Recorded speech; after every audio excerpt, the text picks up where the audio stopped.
Welcome back. Now, one of the stories that grabbed the attention of the nation this year was the trial of televangelist Nigerian Pastor Timothy Omotoso. Timothy Omotoso is currently on trial in Port Elizabeth and stands accused of trafficking young girls and women from various branches of his church to his house in Kwa-Zulu Natal. He faces 63 charges, including racketeering, contravention of the Sexual Offences Act, human trafficking and rape, alongside co-accused and alleged recruiters Zukiswa, Sitho and Lusanda, Sulani. The state would then call Cheryl Zondi as the first witness to the stand. She accused Omotoso of molesting her at the tender age of 14. Our reporter Jayed-Leigh Paulse filed this report. Omotoso was arrested at the Port Elizabeth airport 18 months ago. He had been on the run for allegedly sexually grooming young women at his Jesus Dominion International Church. He was denied bail twice.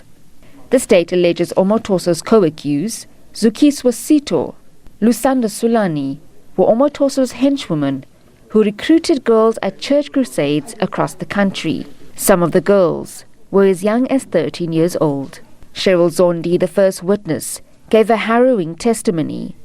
Zondi says the sexual abuse started in Kwa-Zulu Natal at the mission house where 30 other women and girls were kept. I was a virgin at the time, so he took caution not to go all the way. So he continued shoving until he reached climax.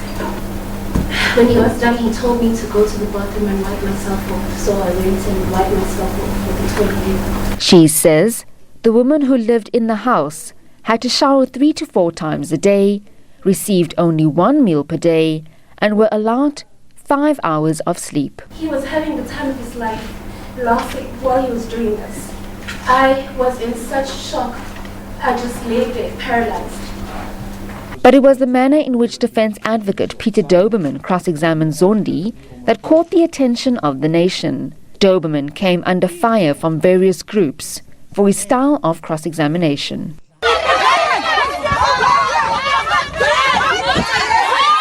Critics of Omotoso and his church have been quick to point out traits which they associate with narcissism, cult-like behavior and pedophilia.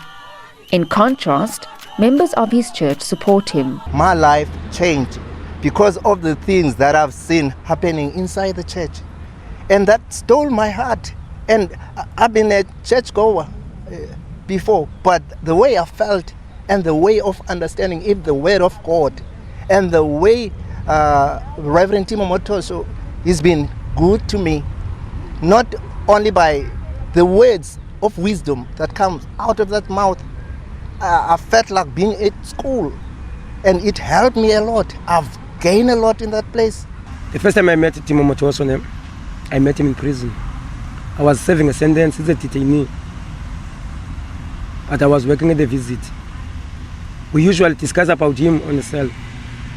Each and every time we saw him on the news, we were just calling him and names and all that stuff. But the first time I saw him, I said to my friend, I want to beat this guy. But the first time I saw him, I just shook a hand with him. The Commission for Religious Leaders, the CRL, says that people have the right to join and associate with any form of religion. They are also investigating some of the churches in relation to criminal activities. This thing that we've been talking about, that there are violations happening in churches, that now the whole country realizes that it wasn't a figment of our imagination. A lot of others have been coming to us and saying, I am not fit to go through the criminal justice system, but this and this and this has happened to me.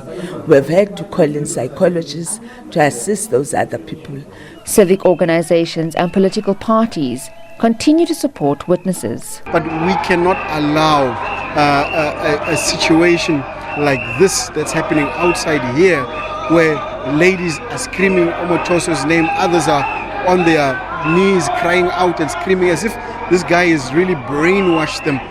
That's not the way it's supposed to be, and it is really shocking.